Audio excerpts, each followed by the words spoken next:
सिर्फ आप क्यूबॉइड का सेंटर ऑफ ग्रेविटी निकालिए, लेकिन भैया साथ में तो मेरा हेमिस्फीयर भी है। हे गाइस, सलाम नमस्ते सत श्री अकाल and welcome back to engineers. दोस्तों आज के इस वीडियो में हम जानेंगे सेंट्रॉइड ऑफ ज्योमेट्रिकल फिगर्स और centre of gravity of solid figures, यानी सेंट्रॉइड का एक्स बार और वाई बार कैसे निकाला जाता है और सॉलिड फिगर्स का ये सेंटर ऑफ ग्रेविटी का एक्स बार और वाई बार कैसे निकाला जाता है। तो गाइस वीडियो में आगे बढ़ने से पहले चैनल सब्सक्राइब कर दीजिए और बेल आइकन जरूर प्रेस कीजिए ताकि मेरा आने वाला वीडियो सबसे पहले आपको मिले।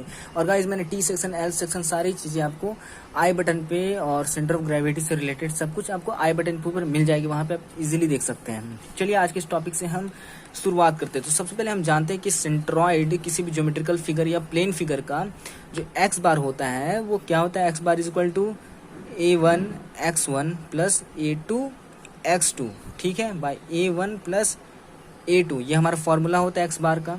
हमने पिछले वीडियोस में देखा है फॉर्मूला कैसे निकाला जाता है, बहुत अच्छे ब्रीफ वे में आई बटन पे आपको मिल जाएगा लिंक।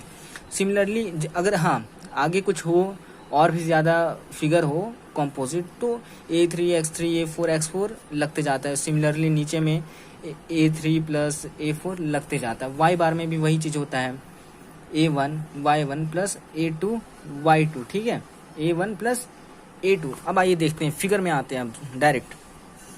तो नंबर पहला फिगर है कि स्ट्रेट लाइन का क्या होता है हमारा सेंट्रॉइड।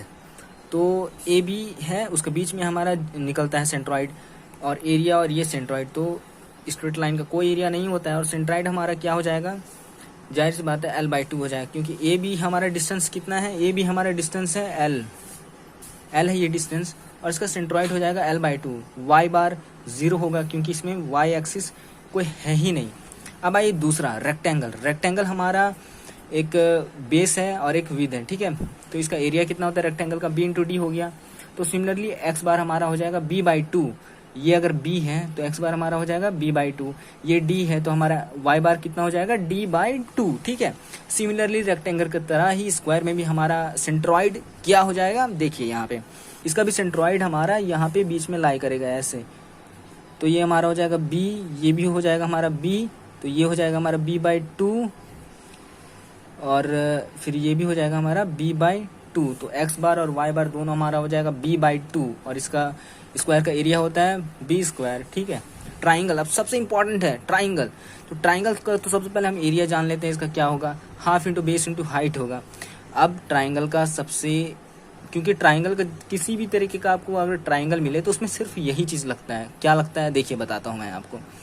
ट्राइंगल है दिया हुआ, तीनों इसके एंगल से इसका एंगल को निकाल दीजिए, ठीक, ऐसे ऐसे और ऐसे, बीच में कहीं पे तीनों लाइन इंटरसेक्ट करेगा, ठीक है। तो वही जहाँ पे इंटरसेक्शन होगी वो हमारा क्या हो जाएगा, सेंट्रॉइड हो जाएगा, ठीक। अब उस इंटरसेक्शन से एक लाइन हम निकाल देते हैं इधर, ये हो गया। और बेस और उस लाइन के बीच में जो हमारा ये डिस्टेंस होगा वो h/3 होगा, और h क्या होगा हमारा, ये पूरा हाइट होगा h, और नीचे बेस है, और यहाँ से यहाँ तक कितना होगा हमारा b/3 होगा, ठीक। अब आइए राइट एंगल ट्रायंगल। तो हम सिमिलरली जैसे हमने ट्रायंगल के निकाला उसी तरह हम राइट एंगल ट्रायंगल का भी निकाल देंगे। यहाँ से हम एक लाइन ड्रॉ कर देंगे ऐसे, यहाँ से इस एंगल से एक लाइन ड्रॉ कर देंगे ऐसे, इस एंगल से एक लाइन ड्रॉ कर देंगे ऐसे। तो बीच में हमारा एक पॉइंट मिल गया, वही हमारा सेंट्रॉइड। तो वहाँ से हम निकाल लेंगे h/3, तो यहाँ पे b/3 हो जाएगा हमारा। अब आइए सर्कल में। सर्कल का एक हमारा डायमीटर होता है पूरा, यहाँ से यहाँ तक हमारा डायमीटर हो गया। तो यहाँ से यहाँ कितना होगा, या फिर यहाँ से यहाँ कितना होगा, डायमीटर/2 यानी d/2। और सर्कल का हमारा एरिया होता है πr²। तो सिर्फ उसका x बार निकलेगा d/2 या फिर y बार। अब दोनों में से दोनों सेम होगा, y बार और x बार d/2 होगा। अब पैरेललोग्राम, ओके, पैरेललोग्राम सबसे लास्ट देखते हैं, ज्योमेट्रिकल फिगर का सेंट्रॉइड पैरेललोग्राम का कैसे निकलता है।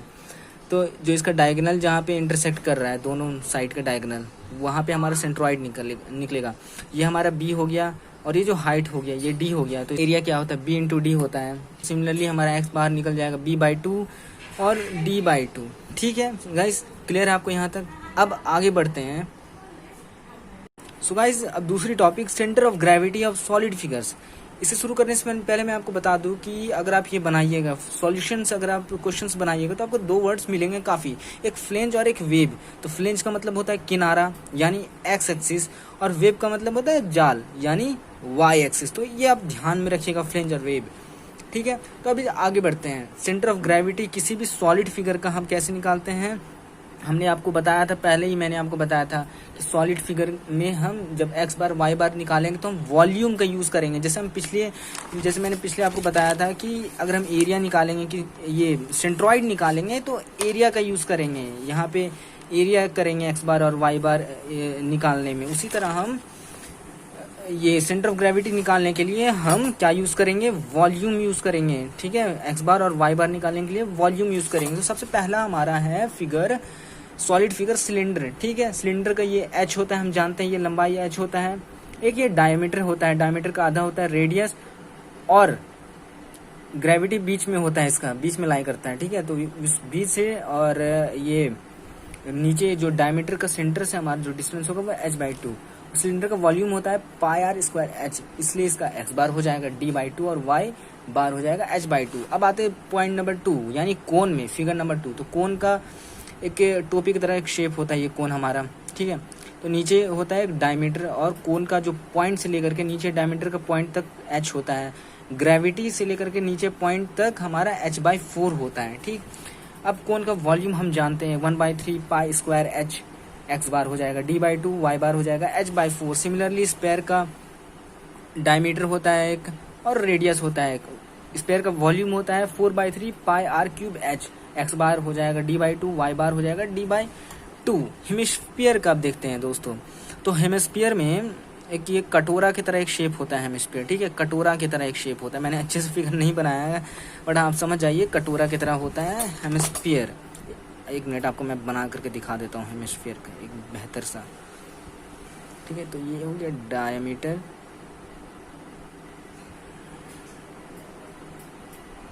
फिर नहीं बना, मैं अच्छा आर्टिस्ट नहीं हूँ दोस्तों, बस हाँ आप देखिए ये वाला जो नीचे एक डायमीटर हमारा होता है, ठीक। और सेंटर ऑफ ग्रेविटी इसका भी बीच में लाई करता है। तो बीच का जो पॉइंट है और जो डायमीटर का पॉइंट है उसके बीच में जो डिस्टेंस है उसे हम कहते हैं 3r/8। और जो ऊपर का पॉइंट है और जो नीचे का डायमीटर वाला जो पॉइंट है वो हमारा, उसके बीच में क्या हो जाएगा, रेडियस r। हेमिस्फीयर का वॉल्यूम होता है 2/3 πr³। x बार निकल जाएगा d/2 और y बार निकल जाएगा 3r/8। अब आइए last figure, solid figure, solid rectangular block या फिर क्यूबॉइड का, ठीक है। तो क्यूबॉइड का हम जानते हैं वॉल्यूम L/B/H होता है। सो गाइस, हाँ अब एक चीज देख लीजिए आप यहाँ पे गाइस, कोई सा भी आपको क्वेश्चन मिले, चाहे वो सॉलिड फिगर का हो या फिर प्लेन फिगर का सेंट्रॉइड निकालना हो या फिर सॉलिड फिगर का सेंटर ऑफ ग्रेविटी निकालना हो, बस यही सब लगेगा और मेन सिर्फ ये आपका लगेगा, ठीक है। जैसे कि आपको एक फिगर दे देगा कि भाई एक क्यूबॉइड है, ठीक है। तो उसमें एक हमारा दिया हुआ है क्या, हेमिस्फीयर, ठीक। ये हेमिस्फीयर है, ये क्यूबॉइड है।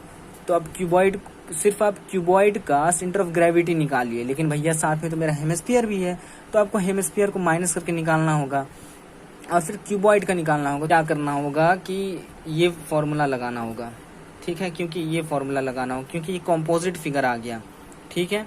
तो जैसे अगर आप ये फॉर्मूला लगाइएगा तो इसमें क्या हो जाएगा, क्या हमें करना होगा, एक्स बार निकालने के लिए तो हमें करना होगा सबसे पहले तो क्यूबॉइड का वॉल्यूम निकालना होगा, जो भी वॉल्यूम होगा V1, ठीक है। और ये इसका x निकालना होगा, ठीक, x। फिर उसके बाद हमें माइनस करना है ना, माइनस करना है क्या, हेमिस्फीयर का माइनस करना, तो हेमिस्फीयर का वॉल्यूम निकालना होगा और उसका हमें x निकालना होगा, यानी डिस्टेंस निकालना होगा, ठीक है। और divided by volume 1 minus volume 2, तो हमें x बार निकल जाएगा। इसी तरह हम y बार भी निकाल देंगे इस फिगर का। सो गाइस, घबराना नहीं है, कोई सा भी क्वेश्चन आपका बहुत इजी वे में बन जाएगा, बहुत इजीली बन जाएगा। और हाँ, किसी भी चीज़ से रिलेटेड अगर आपको डाउट है या फिर कुछ भी पूछना हो तो प्लीज़ कमेंट सेक्शन आपका है, आप प्लीज़ ज़रूर से ज़रूर कमेंट कीजिए। और आपको अगर वीडियो पसंद आया, मेरे पढ़ाने का तरीका ठीक लगा तो प्लीज़ लाइक कीजिए और चैनल सब्सक्राइब कीजिए और इस वीडियो को ज़्यादा से ज़्यादा शेयर कीजिए। फिर मेरी मुलाकात होगी आपसे किसी नई वीडियो में।